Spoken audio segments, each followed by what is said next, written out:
My GF said my birthday photo with my sister was not a sisterly kiss and demanded I delete it. After our breakup, I learned she'd been actively trying to isolate me from my family for months. I turned 22 last week, and what should have been a simple celebration turned into a huge mess that ended my first serious relationship.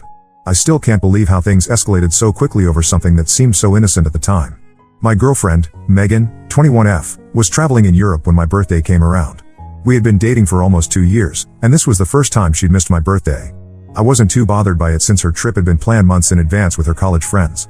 We kept in touch through video calls whenever she had decent Wi-Fi. When my parents asked what I wanted to do for my birthday, I told them I didn't want anything big. Just a small family dinner would be perfect. My mom insisted on baking my favorite chocolate cake, and I spent the evening with my parents and my 2 sisters, Jenna, 24, and Kate, 23. The dinner was really nice. We laughed about old family stories, my dad told his usual bad jokes, and my sisters gave me small but thoughtful gifts. My mom outdid herself with the cake, adding this fancy chocolate ganache that she knows I love. When it came time for candles, I closed my eyes to make a wish. Right as I was about to blow out the candles, Kate leaned over and gave me a quick peck on the cheek. It was just a normal sister thing, nothing unusual in our family. Jenna happened to take a picture at that exact moment. When she showed it to us afterward, everyone agreed it was a great shot. In the photo, I looked a bit red-faced from leaning toward the candles, and there was this genuine smile on my face that wasn't posed. Kate and I both looked happy, and my parents thought it captured a perfect family moment. My family suggested I use it as my profile picture on Instagram. I hadn't updated my profile in months, and I agreed it was a good photo, so I posted it and tagged my sister. I didn't think twice about it.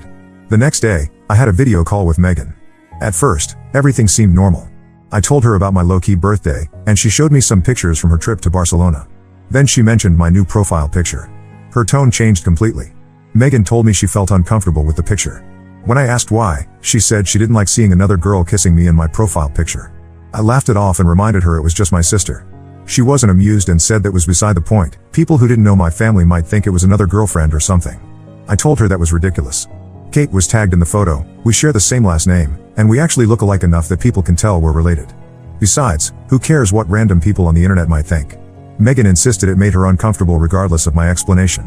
She wasn't yelling or anything, but she clearly wanted me to change it. I was pretty surprised by her reaction. We'd never had issues like this before, and it seemed like such a silly thing to get upset about. Our family has always been affectionate. I hug my parents whenever I see them, and no one thinks that's weird. I couldn't understand why this harmless birthday photo bothered her so much. Later that evening, I mentioned Megan's reaction to my sisters while we were watching TV. Both of them laughed and asked if she was serious. I told them I was considering changing the picture just to keep the peace, even though I thought her concerns were overblown. Kate shrugged and said she didn't care either way, it was my profile, after all. But Jenna had a stronger reaction. She reminded me how rare it was to get good family photos now that we're all adults with busy schedules. She said she was proud of that picture and felt sad that I seemed ashamed of it. Then she made a point that stuck with me: if I decided to take it down, that was my choice, not Megan's. I shouldn't blame it on her or use her as an excuse for my decision. After thinking about it, I came up with a compromise. I'd keep the photo up for a week, then change it to something else. I also suggested that Jenna send me some of the other pictures from my birthday so I could get a few printed and framed. Both my sisters seemed satisfied with that plan. When I spoke to Megan the next day, I explained my decision. I told her that while I understood her concerns, I personally wanted to keep the picture up for a week, and then I'd change it. I promised that when she got back from her trip, we could take a new picture together for my profile. I pointed out that most of her profile pictures were solo shots anyway, usually vacation photos or selfies at the beach. Megan seemed okay with this compromise. She thanked me for considering her feelings and agreed that it was ultimately my decision. But things took an unexpected turn later that day. The photo started getting a lot of likes, but also some weird comments. A few of my old friends from high school left joking comments that seemed inappropriate. Even my cousin wrote something that made me uncomfortable, even though he definitely knew Kate was my sister.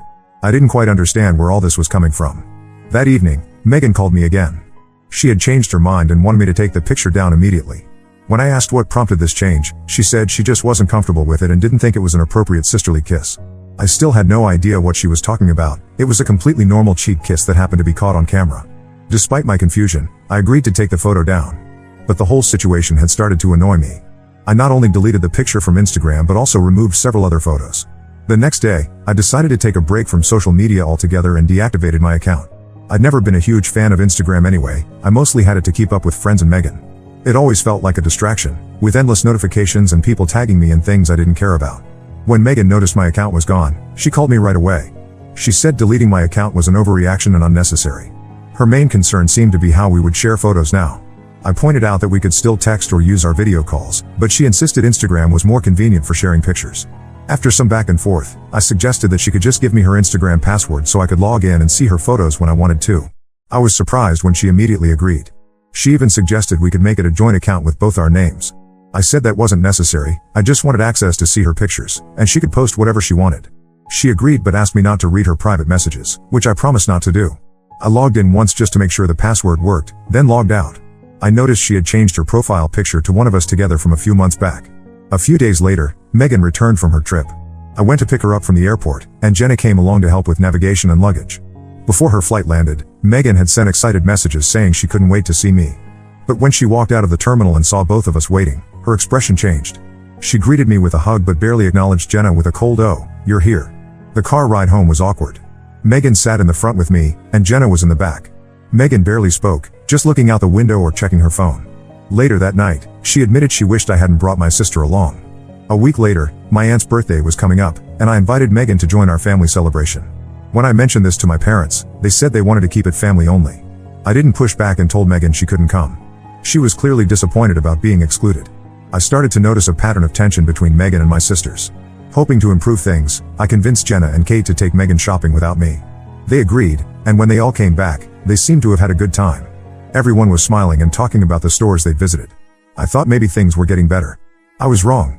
A few days later, Megan was at our house when Kate made a joking comment about the whole profile picture incident, implying that Megan was too controlling. Megan immediately got defensive and told me directly that she didn't get along with my sisters. I said that was fine, not everyone has to be best friends.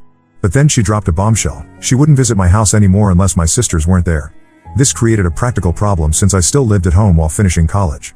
I started spending more time at Megan's apartment instead, but that arrangement had its own challenges with my class schedule and part-time job. When I asked my sisters if they could occasionally make themselves scarce when Megan visited, they refused. They said they shouldn't have to leave their own home because of Megan's controlling behavior. I couldn't argue with that logic, so I told Megan there wasn't much I could do about the situation. Then came the breaking point. Last weekend, Megan was at our house while both my sisters were home. I'm still not entirely clear on how it started, but a massive argument erupted between them. I watched helplessly as years of built-up tension exploded into harsh words and accusations. After Megan left, my sisters told me they thought she was manipulative and that I should break up with her. When I spoke to Megan later, I apologized for the fight getting so out of hand. But instead of moving past it, she accused me of always taking my family's side and demanded that I stand up for her against my sisters. I told her I didn't want to pick sides. The whole fight was unnecessary and shouldn't have happened in the first place. The argument escalated when Megan called Kate a very offensive name. I immediately told her that was completely out of line and demanded she apologize. She refused, saying I never stood up for her when my sisters were mean to her, so why should she apologize now? I insisted the insult was way over the line and unacceptable. She still refused to apologize, and we both grew more frustrated. Finally, Megan announced that we were through. She said she couldn't stand me or my family anymore, and apparently hadn't been able to for a long time. She claimed my sisters had a weird amount of control over me and that I always tried to please them even when they were wrong. She called my relationship with them disturbing and revealed that all her friends thought the birthday photo was weird, but she hadn't told me that part because she didn't want to hurt my feelings. Then she walked out, ending our 2-year relationship just like that. The next 2 days were awful. I barely got out of bed. I tried texting Megan to work things out, but she ignored my messages. I yelled at my sisters, blaming them for ruining my relationship. Megan had been my first serious girlfriend, and suddenly she was gone. After a couple of days, I pulled myself together and apologized to my sisters for lashing out at them. They told me they always thought Megan wasn't right for me and that I deserved better. According to them, she had always been controlling and jealous, and our relationship was one-sided with me making all the compromises. It's been about a week now, and the relationship is definitely over. I still don't fully understand how a simple birthday photo led to all this, but maybe the problems were there all along and this just brought them to the surface. It will take time to move on, but I guess sometimes relationships just aren't meant to be. Update 1. It's been about 3 weeks since my last post, and I wanted to give an update on what's happened since Megan and I broke up. A lot has changed, and not in the ways I expected. After the initial shock of the breakup wore off, I started focusing on my classes and spending more time with my friends. Several of them admitted they never really clicked with Megan but hadn't said anything while we were together. My friend Alex even mentioned that Megan had once told him to stop texting me so often because it was weird for guys to text each other that much. I had no idea she'd said that. Alex and I have been friends since middle school and talk almost daily. About a week after the breakup, I got a text from Megan asking if we could meet for coffee to talk. I was hesitant but agreed, thinking maybe we could at least end things on better terms. We met at a cafe near campus, and she surprised me by apologizing for how things ended. She said she'd overreacted about the photo and admitted she had issues with my close relationship with my family that she should have addressed differently. I appreciated her apology, but during our conversation, something felt off. She kept dropping hints about giving our relationship another try. When I didn't immediately jump at the suggestion, her tone changed completely. She started bringing up all the things she'd done for me during our relationship and how I was throwing it all away over one little fight. It felt manipulative, like she was trying to make me feel guilty. As we were leaving the cafe, she mentioned in passing that she'd seen me on campus with some blonde girl and asked if I was already dating someone new. I explained it was probably Lisa, my lab partner for chemistry class. We'd been meeting to work on our project. Megan made a dismissive comment about how quickly I'd moved on, even though there was absolutely nothing romantic between Lisa and me. The next day, I discovered that Megan had changed the password to her Instagram account. I didn't care about accessing it anymore, but it was the principle of the thing. She could have just told me she was changing it. Then I started getting strange messages from mutual friends asking if I was okay and saying they were there for me. When I asked what they were talking about, they mentioned Megan had posted some vague, cryptic messages on her social media implying I had done something terrible to her. I finally reactivated my Instagram account to see what was going on. Megan had posted several emotional updates with captions like "Trust is everything and once it's broken."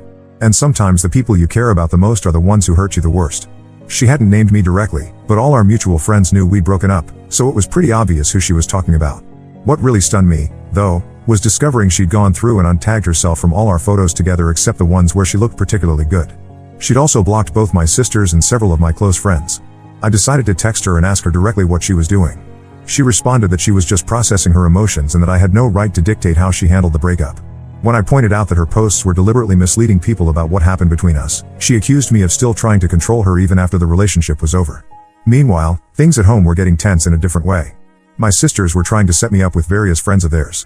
One night, Jenna invited her coworker Rachel over for dinner without telling me it was essentially a blind date.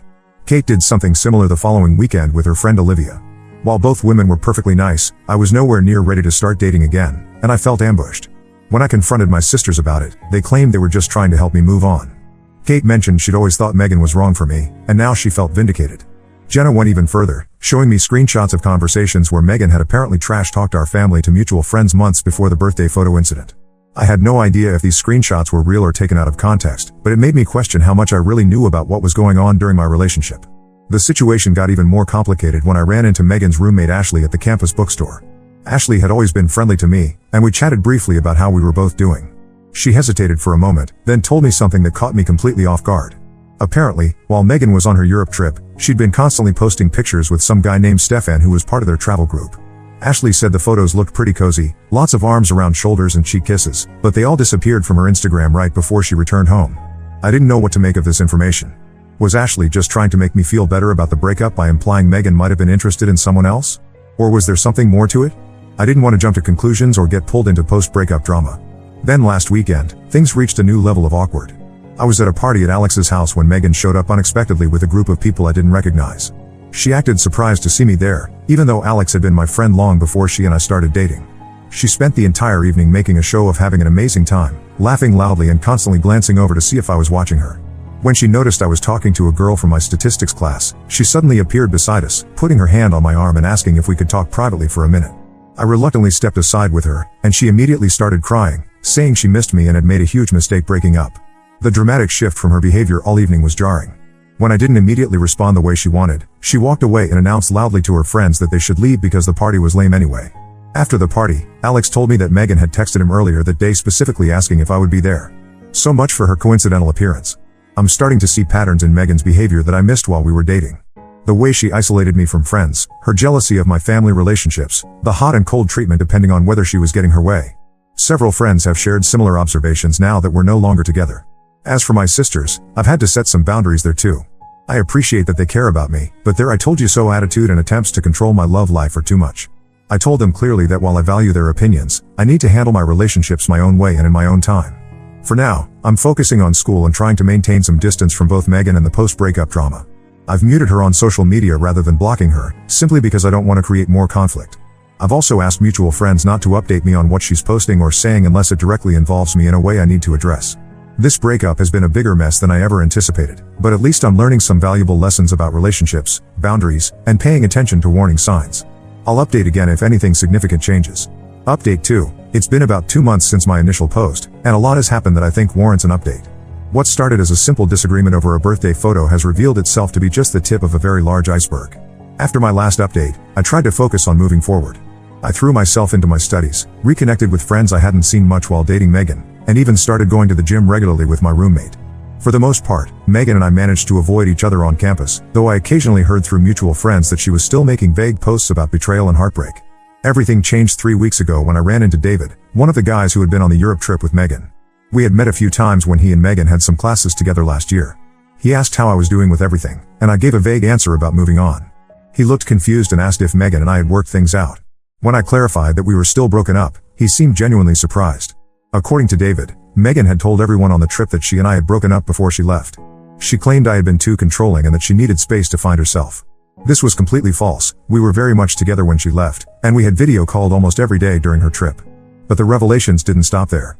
David hesitated before telling me that Megan had become very close with a Swedish exchange student named Stefan during the trip. They had spent nearly every day together, and as Ashley had hinted earlier, there were definitely some photos that looked more than friendly. David said he had assumed they were a new couple based on how they acted around each other. This information hit me hard. While I had no proof that anything physical had happened between them, the fact that Megan had lied about our relationship status to her travel companions was deeply disturbing. It cast our entire relationship in a new light. Had she been honest with me about anything? I debated whether to confront Megan about what I'd learned. Part of me wanted to just let it go and move on with my life. But another part needed some kind of closure or explanation. After thinking about it for a few days, I decided to reach out. We met at a campus coffee shop, and I simply asked her why she had told people we were broken up before her trip. She denied it at first, claiming David was lying or confused. When I pressed her on the details that seemed too specific to be made up, her story changed. She said she had only told people that because our relationship had been rocky before she left, and she didn't want to deal with questions about her boyfriend back home. When I pointed out that our relationship had actually been fine before her trip, we had even talked about moving in together next semester, she got defensive. She accused me of spying on her and trying to trap her with inconsistencies in her story. The conversation quickly deteriorated, and she stormed out of the coffee shop. Later that night, she sent me a long text message admitting that she had developed feelings for Stefan during the trip but swore nothing physical had happened between them. She said she had been confused about our relationship for months before leaving for Europe and that the distance had made her realize we weren't right for each other. According to her version of events, she had planned to break up with me when she got back, but then saw the birthday photo with my sister and used that as the catalyst instead. I'm not sure I believe her timeline. If she had been planning to end things anyway, why get so upset about a harmless photo? And why continue our daily video calls throughout her trip, acting as if everything was normal? None of it adds up. The next twist came from an unexpected source. My cousin Jake, who had left one of those weird comments on my birthday photo, reached out to apologize. He explained that Megan had actually messaged him and several other people who commented on the photo, suggesting that there was something creepy about my relationship with my sisters. She had apparently been planning this idea with various friends and acquaintances for months. Jake showed me the messages where Megan had specifically asked him to comment something that would make me reconsider having the photo as my profile picture. She had done the same with a few of my high school friends, which explained the sudden influx of strange comments that day. I was floored by this revelation. Megan had deliberately orchestrated the negative reaction to the photo, all while pretending to be the reasonable one just concerned about appearances. The level of manipulation was staggering. When I shared this information with my sisters, they weren't surprised. Jenna revealed that she had suspected something like this all along. Apparently, Megan had made several comments over the past year about how weird it was that I was so close with my family. She had tried multiple times to create distance between us, from scheduling dates during our traditional Sunday family dinners to suggesting I skip family events to spend time with her instead. Kate admitted that she had never trusted Megan but had tried to get along with her for my sake. She showed me text messages from months ago where Megan had tried to get her to agree that our family was too close and that it wasn't normal for adult siblings to spend so much time together. When Kate defended our family dynamic, Megan had become cold and distant toward her. The picture that emerged was of someone who had been trying to isolate me from my support network from the very beginning. The birthday photo wasn't the cause of our breakup, it was just the excuse Megan had been waiting for. In a way, I'm grateful that things ended when they did, before I became even more entangled in a relationship with someone who couldn't accept an important part of my life. My family isn't perfect, but they've always been there for me, and I won't apologize for being close to them. As for Megan, I've heard through mutual friends that she's now officially dating Stefan, who apparently transferred to our university for this semester.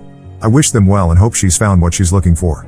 For my part, I'm focusing on finishing my degree and surrounding myself with people who accept me as I am. Update 3, final. It's been 6 months since my original post, and nearly 8 months since the breakup. I hadn't planned on writing another update, but some recent events gave me closure in a way I never expected. First, the basics. I graduated with my bachelor's degree last month. I've accepted a job offer in a city about 3 hours away from my hometown and will be moving at the end of the summer. My sisters have been helping me apartment hunt online, and Kate even drove up with me last weekend to look at a few places in person. As for Megan, we had managed to avoid each other on campus for the most part. I heard through mutual friends that she and Stefan dated for about 2 months before breaking up. Apparently, he went back to Sweden earlier than planned. I didn't seek out details and try to keep my distance from the whole situation. The unexpected encounter happened at a coffee shop near campus about 3 weeks ago. I was studying for my final exams when someone tapped me on the shoulder. It was Ashley, Megan's former roommate. She asked if she could join me, and I agreed. Ashley apologized for not telling me the whole truth when we spoke at the bookstore months ago. She explained that she had wanted to say more about what happened during Megan's Europe trip but felt caught in the middle. According to Ashley, Megan and Stefan had actually been more than just friends on the trip. She had seen messages and photos that made it clear their relationship wasn't innocent, but Megan had begged her not to tell anyone, especially me. Ashley also revealed something I hadn't known. Megan had been unhappy with our relationship for months before the trip but was afraid to end things because her parents loved me and she worried about how a breakup would affect her social circle. The birthday photo with my sister had given her the perfect excuse to create conflict and make me the bad guy in the narrative. What surprised me most was when Ashley mentioned that Megan had recently started seeing a counselor and had come to some realizations about her behavior patterns. According to Ashley, Megan had acknowledged that she had issues with jealousy and control that stemmed from insecurities in her past relationships. She had apparently expressed regret about how she handled things with me and my family, though she hadn't reached out to apologize directly. I thanked Ashley for her honesty but told her I had moved on and wasn't interested in reopening old wounds. We parted on good terms, and I went back to studying, feeling strangely unburdened by the conversation. A week later, I ran into Megan herself at the campus bookstore. It was awkward at first, with both of us making stilted small talk about graduation and future plans. She mentioned she'd be staying in town for grad school, while I told her about my upcoming move. There was a moment of silence, and then she surprised me by apologizing for how things had ended between us. She didn't go into specifics, but she acknowledged that she hadn't been fair to me or my family. She admitted that her issues with my sisters were more about her own insecurities than anything they had actually done. I appreciated the apology but kept the conversation brief. We wished each other well and went our separate ways. I doubt we'll stay in touch, but it was a more positive note to end on than our last heated argument. The whole experience has been educational, to say the least. I've learned to pay attention to how potential partners interact with the important people in my life. I've also become more aware of manipulation tactics and the importance of maintaining connections with friends and family even when in a relationship. My relationship with my sisters has evolved too. After some honest conversations, I acknowledged that they had seen red flags in Megan's behavior that I had missed, while they admitted they could have found more constructive ways to express their concerns. We've all grown from this experience. I've started dating again casually, nothing serious yet, but I'm approaching relationships with clearer eyes. When I mentioned my close family ties to a woman I went out with recently, she said it was refreshing to meet someone who valued family connections. It was a small moment, but it reminded me that the right person won't try to isolate me from the people I care about. As I pack up my apartment and prepare for this next chapter, I'm grateful for the lessons learned, even if they came through difficult experiences. The birthday photo that sparked all this drama is actually framed on my desk now, not to dwell on the past, but as a reminder to trust my instincts and value the people who accept me as I am. Sometimes the end of one thing is just the beginning of something better.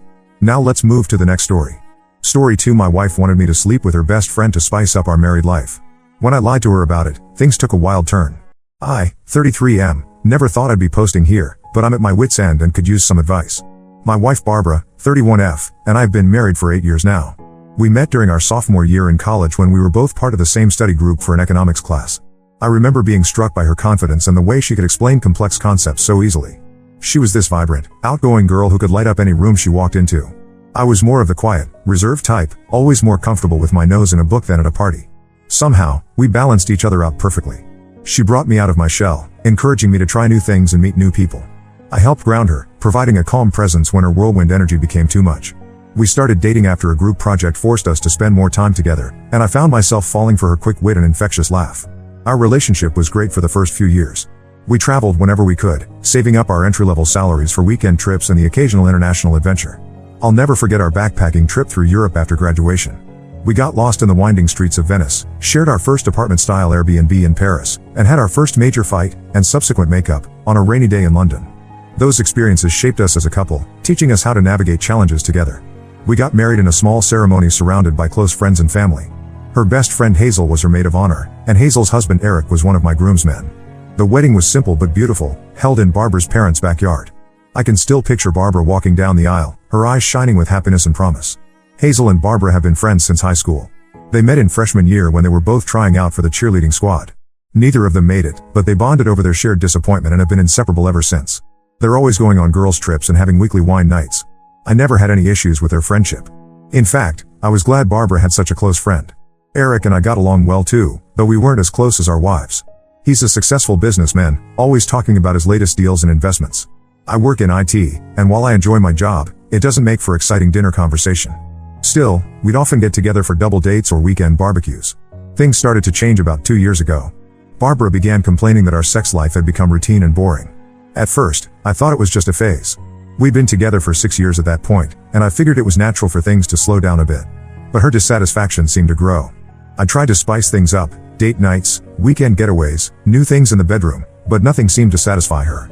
She kept pushing for more extreme ideas, which made me uncomfortable. I'm not a prude, but some of her suggestions felt like they crossed a line for me. Last month, she dropped a bombshell on me. We were having dinner at home, something we rarely do these days with our busy schedules. Barbara had cooked, which should have been my first clue that something was up. She's never been much of a cook, preferring takeout or restaurants. As we were finishing up, she casually suggested that I sleep with Hazel to add some excitement to our marriage. I nearly choked on my wine. I was shocked and immediately refused. I told her I had no interest in being intimate with anyone else, especially not her best friend. How could she even suggest such a thing? Barbara seemed disappointed but dropped the subject for a while.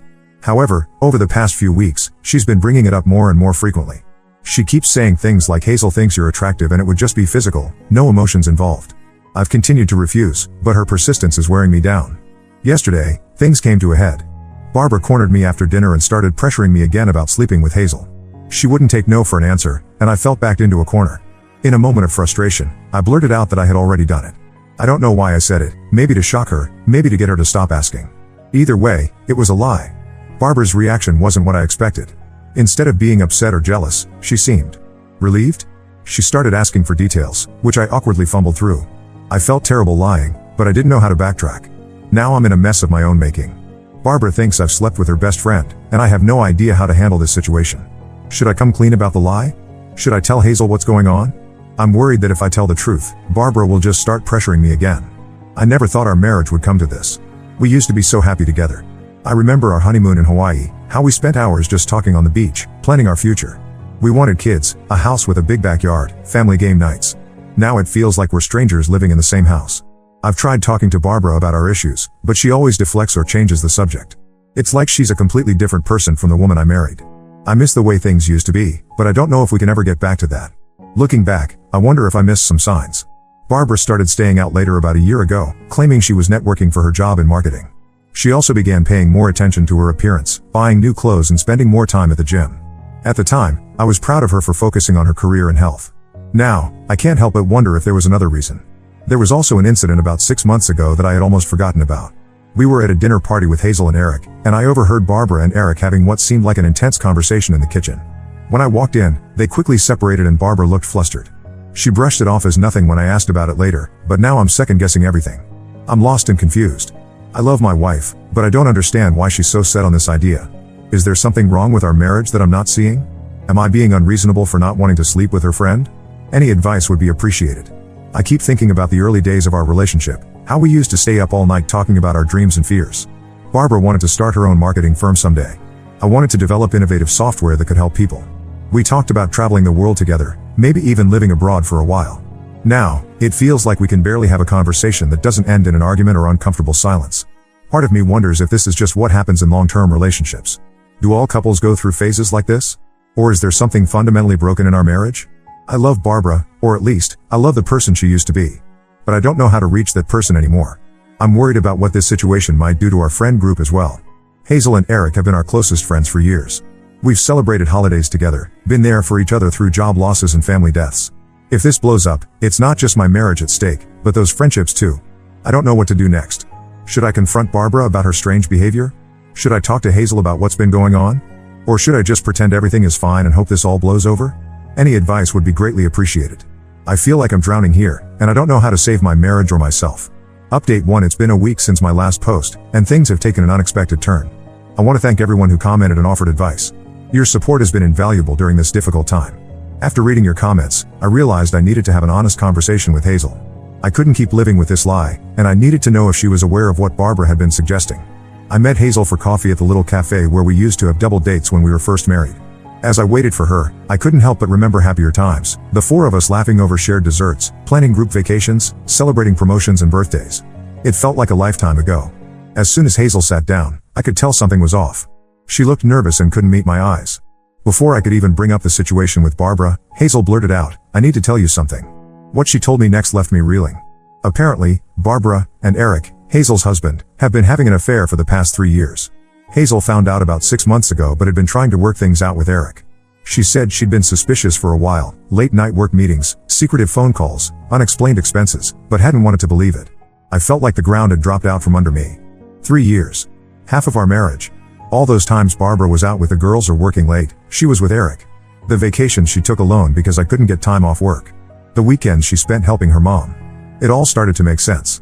Hazel broke down crying, apologizing for not telling me sooner. She said she'd been torn between her loyalty to Barbara as a friend and her belief that I deserved to know the truth. What finally pushed her to confess was Barbara's suggestion that I sleep with Hazel. Apparently, Barbara had approached Hazel with this idea, claiming it would even things out and make their betrayal less severe. As Hazel talked, memories started flooding back. I remembered a business trip Barbara took about 3 years ago. She had been so excited about it, saying it could lead to a big promotion. When she came back, something seemed different. She was distant, distracted. I had chalked it up to stress from work, but now I wondered if that was when the affair started. There was also the time last year when Barbara insisted on redecorating our bedroom. She bought new sheets, new curtains, even a new mattress.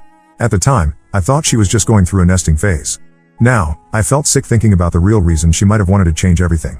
I was furious, hurt, and overwhelmed. Everything I thought I knew about my marriage, about Barbara, had been a lie. I thanked Hazel for her honesty and left the cafe in a daze. When I got home, I confronted Barbara. At first, she tried to deny everything, but when I told her Hazel had confessed, she broke down. She admitted to the affair but tried to justify it, saying she felt neglected and unloved. She claimed that her suggestion about me sleeping with Hazel was an attempt to save our marriage, to make things fair. I couldn't believe what I was hearing. The woman I had loved and trusted for so long was trying to manipulate me into accepting her infidelity. I told her I needed space and left to stay with a friend. Over the next few days, I did a lot of thinking. I remembered how Barbara and I used to talk about everything, how we'd stay up late sharing our dreams and fears. I thought about the day we bought our first house, how excited we were to start our life together. All of that felt tainted now. I also reflected on the past few years, how Barbara had become more distant and critical. She'd often make comments about how I didn't make enough money or wasn't ambitious enough. I realized now that she'd been comparing me to Eric, who owns a successful business. I thought about all the little moments that should have clued me in. The way Barbara would tense up when I touched her phone. The sudden interest in going to the gym at odd hours. The new friends she never introduced me to. It all pointed to a truth I hadn't wanted to see. After a lot of soul searching, I've decided I can't continue this marriage. The trust is broken, and I don't think it can be repaired. I've contacted a lawyer and am preparing to file for divorce. Hazel and I have been in touch. She's also decided to end her marriage to Eric. We're both hurting, but it's been helpful to have someone who understands what I'm going through. We've shared memories of the early days of our marriages, trying to pinpoint when things started to go wrong. It's painful, but also cathartic in a way. I'm still processing everything, and some days are harder than others. But I know I deserve better than a marriage built on lies and manipulation. I'm not sure what the future holds, but I'm determined to move forward with honesty and self-respect. Update 2: It's been a month since my last update, and a lot has happened. I want to thank everyone again for their support and advice. It's been a difficult journey, but I'm starting to see a light at the end of the tunnel. Hazel and I have been working together with our respective lawyers to gather evidence of the affair. We found credit card statements showing hotel bookings, text messages, and even some emails where Barbara and Eric discussed their relationship. It was painful to go through, but it strengthened our resolve.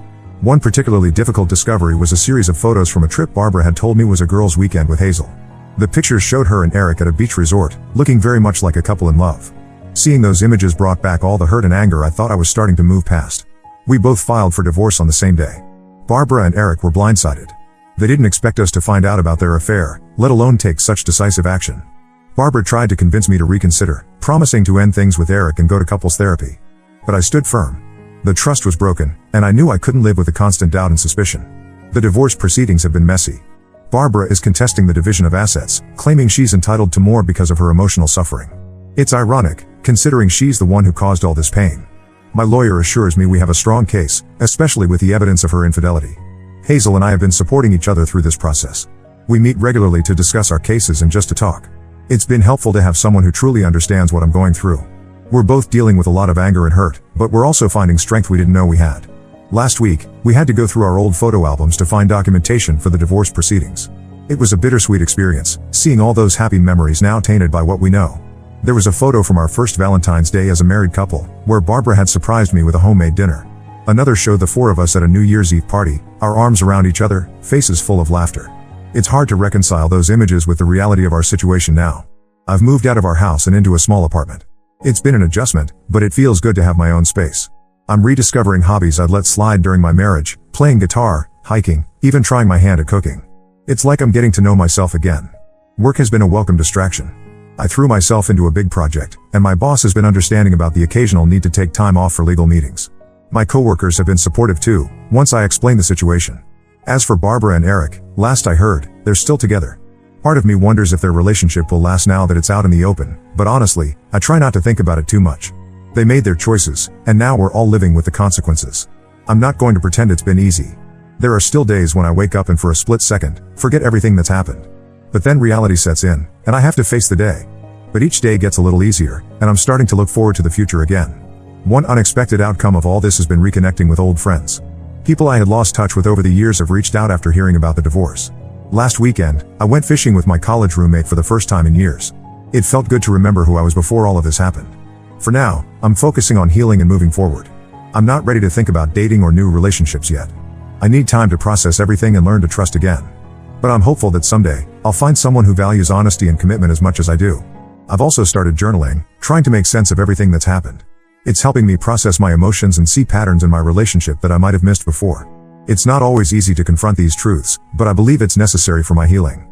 To anyone going through something similar, hang in there. It's a tough road, but you're stronger than you think. Trust your gut, surround yourself with supportive people, and don't be afraid to stand up for yourself. You deserve happiness and respect. As I look towards the future, I'm trying to focus on the positives. I have a chance to rediscover myself, to build a life that truly reflects who I am and what I want. It's scary, but also exciting. For the first time in a long time, I feel like I'm in control of my own story.